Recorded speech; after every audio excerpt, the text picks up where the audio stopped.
Hello everyone. आज हम पढ़ेंगे क्लास 10th पॉलिटिकल का चैप्टर फर्स्ट, पावर शेयरिंग। इस चैप्टर में आज हम समझेंगे पावर शेयरिंग क्यों इम्पॉर्टेंट है डेमोक्रेसी में और पावर को कैसे डिवाइड किया जाता है। पावर शेयरिंग क्यों ज़रूरी है और अगर पावर शेयरिंग नहीं होगी तो क्या होगा। इसमें हम पढ़ेंगे दो देशों की कहानी। पहले हम समझते हैं बेल्जियम की स्टोरी। बेल्जियम यूरोप का एक छोटा सा देश है जो अपने बॉर्डर फ्रांस, नेदरलैंड, जर्मनी और लग्जमबर्ग के साथ शेयर करता है या कह सकते हैं कि उनसे कनेक्टेड है। अगर हम बेल्जियम का एरिया देखें तो वो इतना ही छोटा है जैसे जितना इंडिया का हरियाणा स्टेट।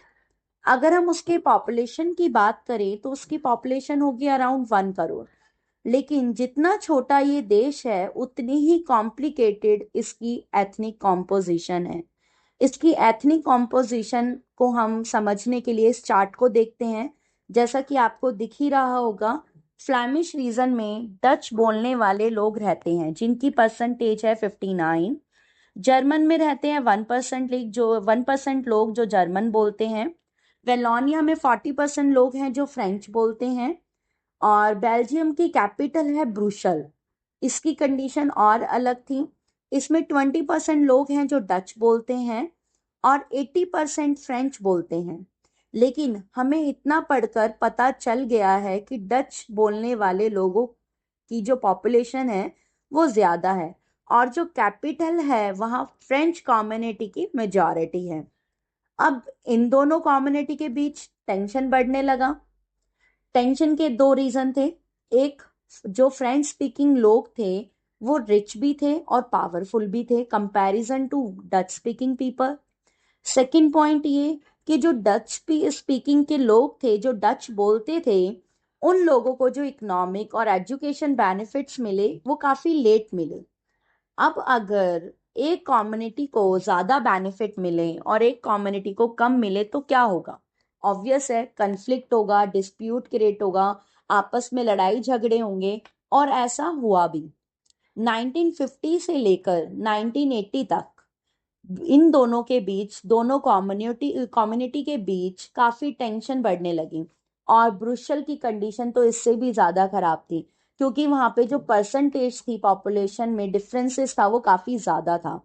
अब हम बात करेंगे अकोमोडेशन इन बेल्जियम।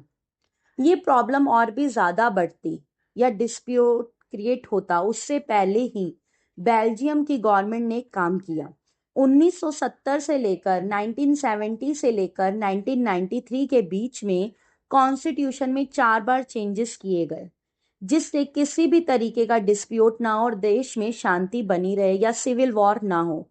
अगर हम इन चेंजेस को पढ़े तो चेंजेस कुछ हैं। Changes in Belgium, central government और स्टेट गवर्नमेंट में दोनों कम्युनिटी के ही इक्वल मिनिस्टर होंगे, ये कंपलसरी कर दिया गया। और सेकंड पॉइंट, कोई भी लॉ पास करने के लिए दोनों की सहमति होनी बहुत जरूरी कर दी गई।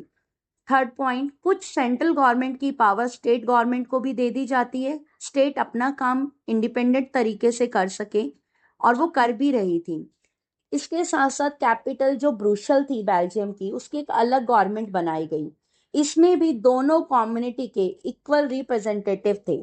इसके साथ साथ इसमें जो बेस्ट काम किया गया बेल्जियम में वो ये था कि इसमें एक और गवर्नमेंट बनाई गई जिसको कम्युनिटी गवर्नमेंट किया गया, जिसमें तीनों ग्रुप के यानी कि ब्रुसel, फ्रेंच और जर्मन, इन लोगों के लिए अलग अलग गवर्नमेंट फॉर्म की गई यानी कि अलग अलग डिपार्टमेंट बनाया गया कम्युनिटी गवर्नमेंट, जिसमें एजुकेशन, कल्चर और उनके लैंग्वेज के टॉपिक पर वो काम करते थे और उनको हेल्प करते थे।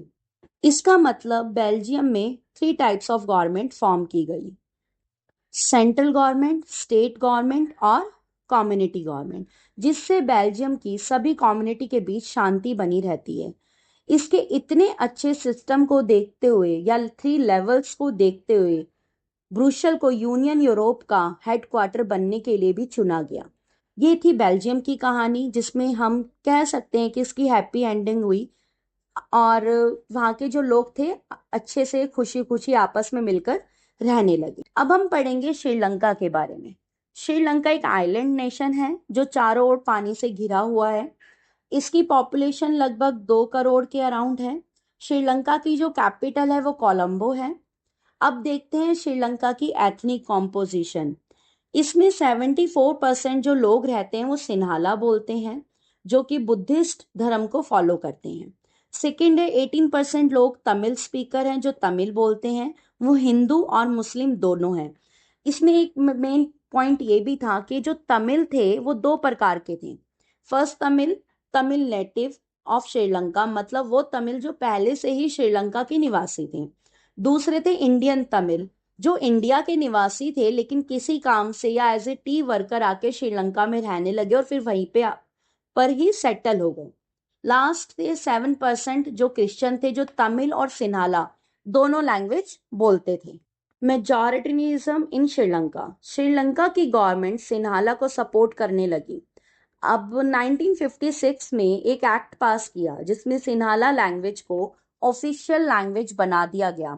सिन्हाला को फेवर करने लगी, जैसे गवर्नमेंट के जो भी बेनिफिट्स थे वो सिर्फ सिन्हालास को दिए जाते थे, और तमिल्स के साथ डिस्क्रिमिनेशन होने लगा। जो गवर्नमेंट जॉब्स हुआ करती थी, जो एजुकेशन बेनिफिट्स होते थे, वो सिर्फ सिन्हाला को दिए जाते थे। थर्ड पॉइंट, श्रीलंका की गवर्नमेंट धर्म के आधार पर भी भेदभाव करने लगी थी।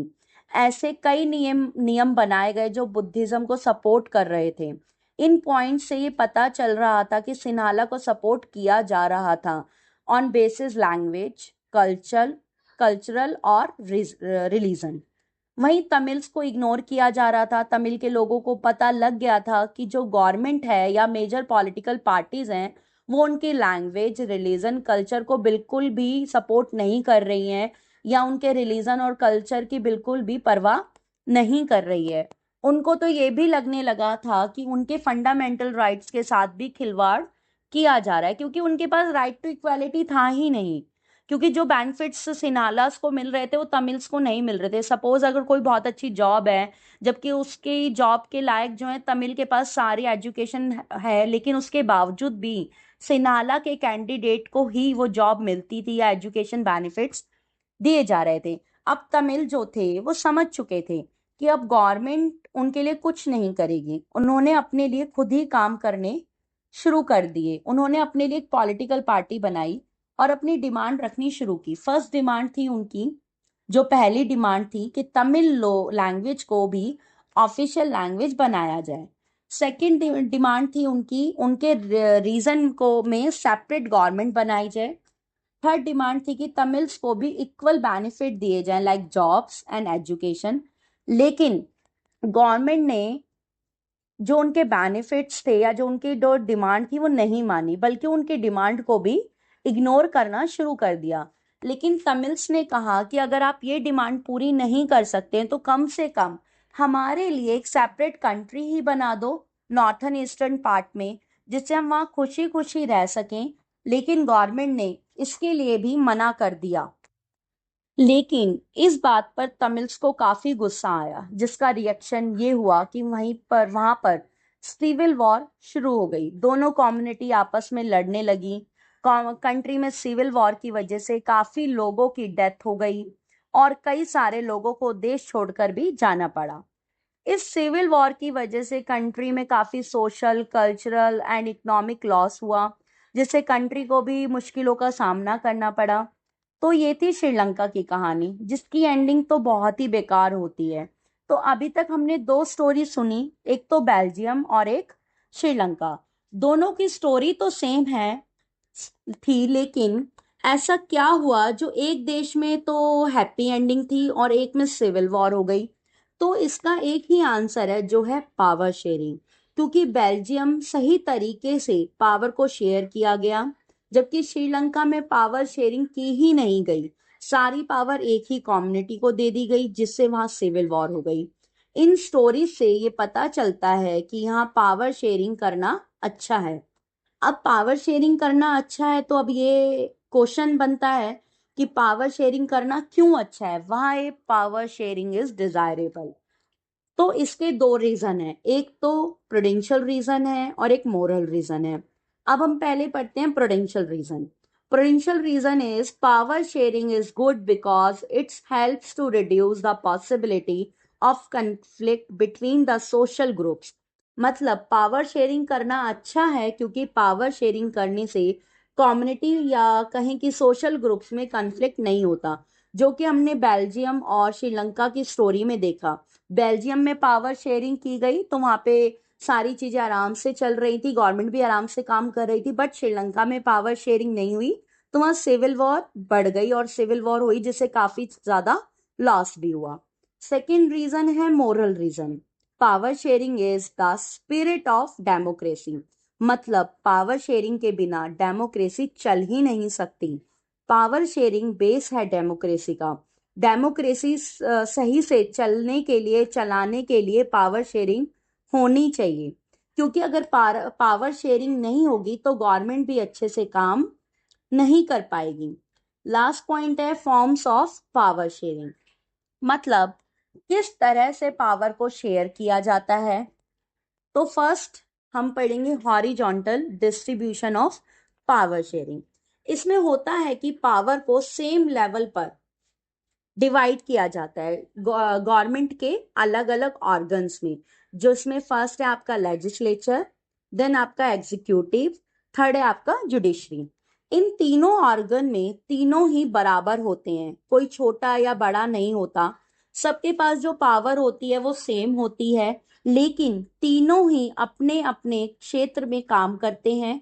पावर बराबर होती है लेकिन काम अलग अलग होता है, लेकिन तीनों ही एक दूसरे पर नजर रखते हैं, तीनों एक दूसरे के काम चेक करते रहते हैं, कि इंश्योर किया जाता है कि कोई भी ऑर्गन अनलिमिटेड पावर यूज तो नहीं कर रहा। इसी सिस्टम को चेक एंड बैलेंस भी कहा जाता है। नेक्स्ट है vertical distribution of power sharing. इसमें पावर को गवर्नमेंट की अलग अलग लेवल्स में डिस्ट्रीब्यूट किया जाता है। सबसे पहले आता है सेंट्रल गवर्नमेंट, उसके बाद स्टेट गवर्नमेंट, उसके बाद लोकल गवर्नमेंट। जैसे हम बेल्जियम का एग्जांपल लें, वहाँ पे state, central, state and community government था। जो सेंट्रल गवर्नमेंट होती है वो अपनी पावर स्टेट के साथ शेयर करती है, स्टेट अपनी पावर लोकल गवर्नमेंट के साथ शेयर करती है। मतलब अलग अलग लेवल्स पर पावर शेयरिंग होती है। क्योंकि पावर शेयरिंग वर्टिकल तरीके से होती है, इसलिए इसे vertical form of power sharing कहा जाता है।